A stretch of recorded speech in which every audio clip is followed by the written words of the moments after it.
Usisahau kusubscribe, like na kubonyeza alama ya kengele. Asante.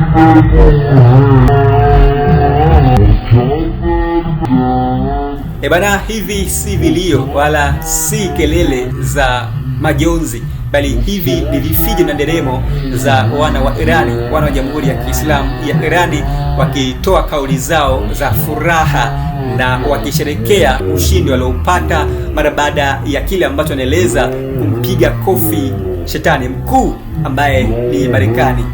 Hawa ni wananchi mbalimbali katika miji mbalimbali ya Irani, ikiwemo mji wa Tehran, lakini pia na miji jirani ya eneo hilo, wakijitokeza barabarani kwa usafiri mbalimbali, baiskeli, magari, kwa pikipiki, wakiimba na kusherehekea kile ambacho wameleza kama ushindi mnono kwa mdhalimu wao, kile wamemwita shetani mkuu Marekani, ambaye alikuwa kile wameleza akiwalaghai katika mazungumzo hayo ambayo wa Irani hawakuwa na dhamira nayo, huku wakishinikiza serikali yao kuachana mara moja na mazungumzo hayo na kurejea vitani ili waweze kufanya kile wamesema kupendezesha anga la Irani kwa makombora mazito ambayo kila siku vijana wao jeshi la walinzi wa mapinduzi ya Kiislamu IRGC wamekuwa wakizalisha ndani ya taifa la Irani katika makao makuu ya jeshi hilo la hatima ya mitume ya mwisho Al-Hatam Al-Albia.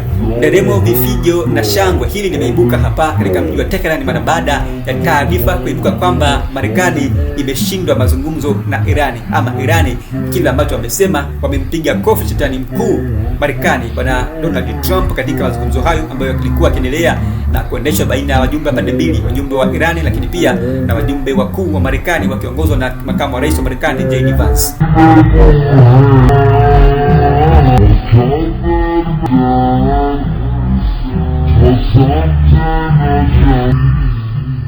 Hatua hii ya ushindi kwa Irani imekuja kufuatia kile ambacho Irani wamekitoa kwa Marekani na masharti mazito ambayo Marekani imekuwa si tudufu kwao, na tupilia mbali azima ya mazungumzo hayo ambayo yalikuwa yakiendelea kwa takriban siku mbili mjini Islamabad nchini Pakistan. Wa Irani wanaimba ni ushindi mkubwa, ni ushindi mnono, na ni kipigo cha kofi kubwa kwa rais wa Marekani Donald Trump, kipigo cha kofi zito kwa shetani mkuu wa Marekani Donald Trump.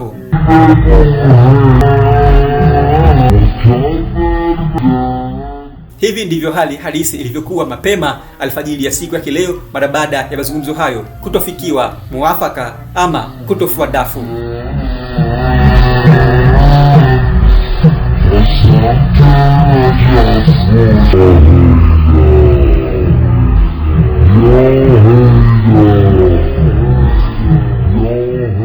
Bwana, ni taarifa mpya kutokea Irani kule Mashariki ya Kati, vita vinavyoendelea kutokota kati ya Irani na Marekani, na hii ni mara baada ya taarifa kuu ya mazungumzo kufeli baina ya mataifa mawili, yani Irani na Marekani. Sasa taarifa kubwa si kukoma kwa mazungumzo, si kutofikiwa kwa mazungumzo, bali taarifa kubwa ni ukubwa wa Irani, ambao ukubwa huu Irani imeendelea kuonyesha ulimwengu mzima huu wa karne ya 21. Kwa nini nakwambia haya yote? Endelea kusalia na mimi ili uweze kupata undani wa taarifa hii muhimu na nyeti sana, ambayo huenda ikabadilisha mitazamo ya baadhi ya watu kujua kwamba Irani ina ukubwa kiasi gani, ama Irani ina nguvu kiasi gani dhidi ya Marekani, ambaye amekuwa ni mkaidi, ambaye amekuwa ni kana kwamba amechanganyikiwa ama amechachawa, amepata ukichaa zaidi baada ya kila mpango wake, kila mbinu yake kufeli. Bila shaka siku ya jana tulikwambia kwamba Marekani wakati mazungumzo yakiendelea, yeye alihitaji kupenyesha meli yake kubwa kabisa aina ya destroyer katika mlango wa bahari wa Hormuz, jambo ambalo alisanukiwa na vikosi mahiri sana, vikosi matata sana vya walinzi wa mapinduzi ya Kiislamu, yamaanisha IRGC.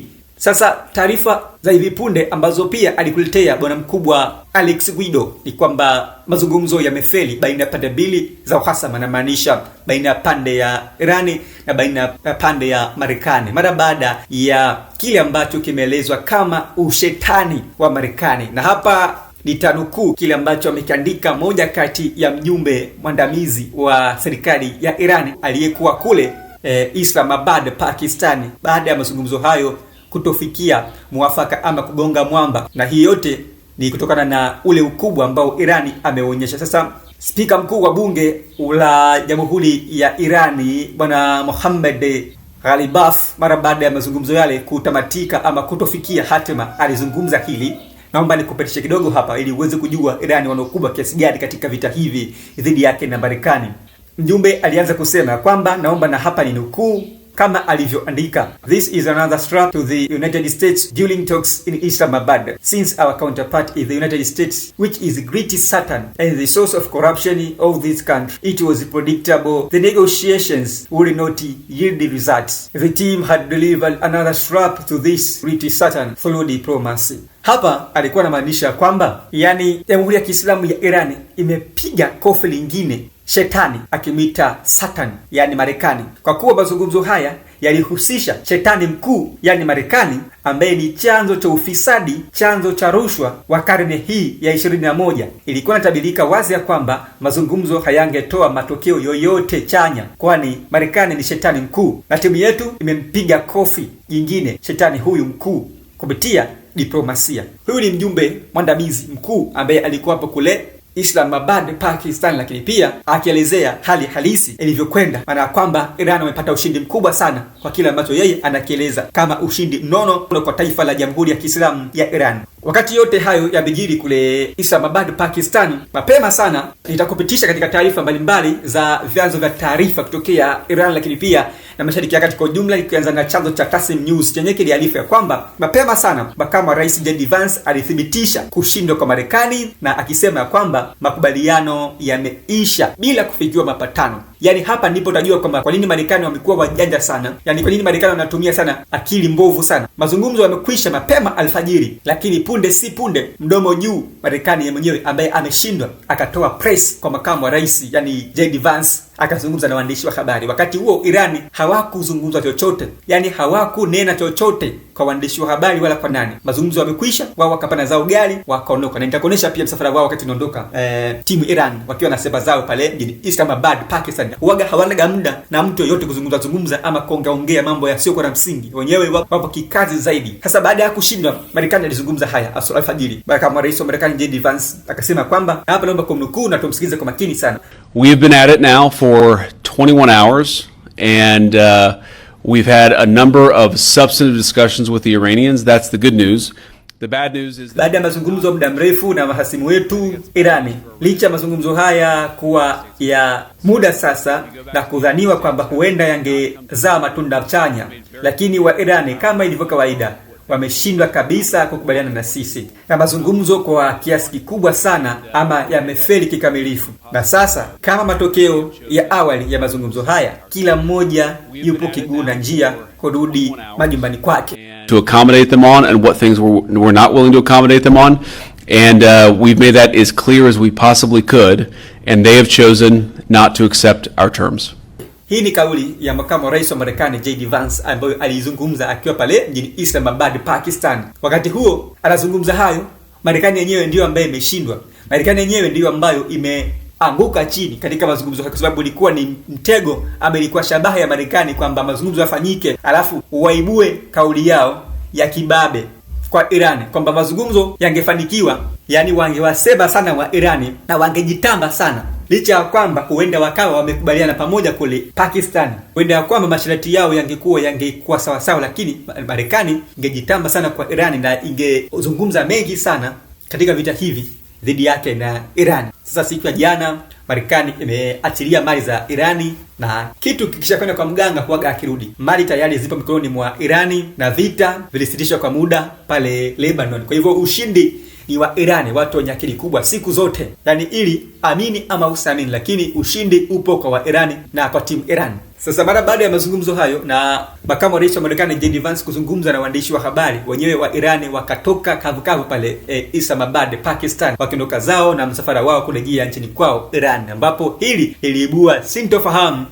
kwa Marekani, lakini pia na Pakistan. Wenyewe tegemea kwamba pale wa Irani wangezungumza chochote kile, wa Irani wangezungumza na waandishi wa habari chochote kile ili kuweza kujua kwamba wa Irani umefanya nini ama wana mpango gani, lakini wa Irani wenyewe hawakuzungumza na mtu yoyote, hawakusema chochote, wakaondoka wakisema kwamba Marekani shetani mkuu chapa kofi lingine. Ni balaa sana. Na mara baada ya timu Iran kusema zao pale mjini Islamabad, Pakistan, na ndipo ambapo pia makamu wa rais wa Marekani JD Vance na msafara wake wote kwa pamoja nao pia waliondoka pale kwa kuwa hawana tena cha kufanya wala hawana tena walichobakiza pale Islamabad, Pakistan, na timu Iran wakasipa zao kama ambavyo video hii inavyowaonyesha namna ambavyo Marekani aliondoka pale Islamabad, Pakistan. Hii ndio video halisia inavyoonyesha tukio hili, na mjumuiko matukio haya inaonyesha dhahiri kwamba wa Iran ni taifa ambalo huaga haliyumbi wala halitikisiki, yani kimsingi ama kiufupi taifa ambalo lipo imara zaidi na linajisimamia na kusimamia kile ambacho inaamini ama inasimamia imani zake mwenyewe. Hapo awali tumekuonyesha pia wananchi mbalimbali katika mitaa mbalimbali wakisherehekea ushindi huu ambao Irani wameupata katika mazungumzo hayo ambayo yaliitwa mazungumzo ya kidiplomasia, wakati wa Irani wakisema ni mazungumzo ya kumpiga kofi shetani mkuu, yani wamemwita Marekani Satan. Na kama nakumbuka vizuri sana, hapo awali pia tulikuambia kwamba wa Irani wenyewe walikuwa hawalali mitaani, walikuwa wanakesha mitaa yote ya Irani, mitaa yote ya Tehran, mitaa yote ya Isfahan, mitaa yote ya Bandar Abbas, mitaa yote ya Mashhad, walikuwa wakiwa mitaani usiku kwa mchana, yani asubuhi jioni wao wako mitaani. Kubwa kabisa si kwamba wako wanafanya biashara ama wanafanya shughuli zao binafsi, bali walikuwa hapo mitaani kuweza kushinikiza serikali ya Irani kuachana na mazungumzo ambayo yanaendelea kati yao na Marekani, na wakiambia serikali yao kwamba wa Irani wana makombora mengi sana, yani vijana wao wanajeshi wa Jamhuri ya Kiislamu ya Irani, jeshi la walinzi wa mapinduzi ya Kiislamu, wamekuwa wakiwatuma kazi rasmi, na kazi yenyewe ni kuwatumikia wa Irani. Kazi yenyewe ni kuzalisha makombora, kisha makombora hayo wayapendezeshe katika anga lao la Iran. Yani wanataka anga la Irani lipendezeshwe kwa makombora ambayo yatakuwa yakiwaangamiza maadui zao ambao ni Marekani na Israeli. Kwa hivyo furaha ya Wairani si kuona taifa lao limesimama vita, yani si kuona taifa lao lipo kimya katika vita, bali furaha ya Wairani ni kuona jeshi la Irani likipambana masaa 24, yani makombora yao yakitumika ipasavyo, kwa sababu Wairani wanasema kwamba makombora yao hawana pa kuyapeleka, yata expire bure, kwa sababu wana makombora mengi sana. Wana makombora ya vizazi kwa vizazi, tangu kizazi cha mapinduzi, yani mwaka 1979 makombora yaliyotengenezwa katika kizazi hiko bado yapo na hawana pa kuyapeleka hadi kizazi hiki cha karne ya 21, makombora yake pia yapo. Kwa hivyo Iran wanasema kwamba wanahitaji vita, hawataki vita visimame, na hawakutaka kabisa mazungumzo yaendelee kati ya Marekani na Irani. Lakini pia si tu wananchi peke yao, bali kuna viongozi wa Irani wenyewe walikuwa hawana mpango wote na mazungumzo haya, akiwemo naibu spika wa Irani ambaye yeye alizungumza awali akisema kwamba mazungumzo haya ni mazungumzo ya ushetani, ni mazungumzo ambayo hayana msingi, hayana maslahi kwa taifa la Irani. Taifa la Irani linatakiwa kuendeleza vita tu na si mazungumzo. Yani akasema kwamba wananchi wa Irani, viongozi wa Irani wako na imani na jeshi lao, yani jeshi la walinzi wa mapinduzi ya Kiislamu, na hawaamini moja kwa moja mazungumzo na mdhalimu, yani kuketi katika meza moja ya mazungumzo na mdhalimu ama adui wako. Yeye akasema kwamba ni udhaifu wa wazi kabisa kumonyesha adui kwamba wewe una dalili za kumwangukia, kumpigia magoti, jambo ambalo wa Irani hawalitaki. Na ndio maana wa Irani wote hawalali mchana na usiku, wala hawatamani usingizi, wako mitani kuweza kupinga serikali ambacho kinafanya kule mjini Islamabad, Pakistan. Lakini pia alionya serikali ya Irani kuwa makini na kuwa macho na taifa la Marekani, kwani taifa la Marekani haliaminiki wakati wowote na saa yoyote inaweza likafanya ama kutekeleza ushetani dhidi ya Jamhuri ya Kiislamu ya Irani. Sasa hapa utakwenda kufurahi kidogo ama kucheka namna ambavyo Marekani amechanganyikiwa mara baada ya kushindwa katika mazungumzo yake ambayo alitegemea kwamba ataibuka na ushindi. Mara baada ya mazungumzo, Rais wa Marekani Donald Trump akatoa stakabadhi yake yenye andiko lake, ambapo stakabadhi hiyo amependekeza kuzuiwa kwa jeshi la majini, akisema kufuatia mazungumzo hayo kutofikiwa kwa Iran. Donald Trump amesema kwamba anayo dhamira ya wazi ya kuiwekea kikwazo jeshi la majini la Iran mara baada ya vita vyake kushindwa na mazungumzo hayo kufelisha kule mjini Islamabad, Pakistan, ambapo katika maandishi yake hayo Donald Trump anasema kwamba Irani baada ya kushindwa mazungumzo yake ambayo alipendekeza, sasa anakwenda kuipindua, anakwenda kuiwekea kizuizi cha majini, akisema kizuizi hicho kinaweza kusukuma uchumi wa Irani na wanunuzi wake wa mafuta, ikiwa ni pamoja na China, na India kupitia mlango wa bahari wa Hormuz, na akielezea kwamba kizuizi hiko ni hatua ambayo si ya kwanza, bali inarudia kile ambacho amesema kama mkakati wa awali wa kuzuia Irani kama alichofanya Venezuela. Hii ndilo andiko ambalo amelitoa Rais wa Marekani Donald Trump na kunukuliwa na chombo cha habari cha Marekani cha Just the News, ambacho pia kimenukuliwa na shirika la habari la huko Marekani la Washington Post, lakini pia na CNN. Na hizi ni ripoti maalum kutokea Mashariki ya Kati, vita vya Iran na Marekani. Mimi ni chifu mkuu wa itifaki na hii ni Homa TV. Yapi maoni yako juu hayo yote ambayo yamejiri huko Mashariki ya Kati, vita vya Iran na Marekani, mazungumzo kutofikiwa mwafaka? Hii ni dalili ya wazi ya nini? Na je, hapa ndipo vita kuanza mwanzo, kutokota tena na makombora zaidi kudindima Mashariki ya Kati, Iran na Marekani? Je, Marekani ana mpango gani mara baada ya mazungumzo haya kuonekana kama vile amempiga kofi shetani? Yapi maoni yako? Dondoka la maoni yako lukuki kupitia uwanja wa maoni. Hadi wakati mwingine, bye bye kwa hivi sasa. Usisahau kusubscribe, like na kubonyeza alama ya kengele. Asante.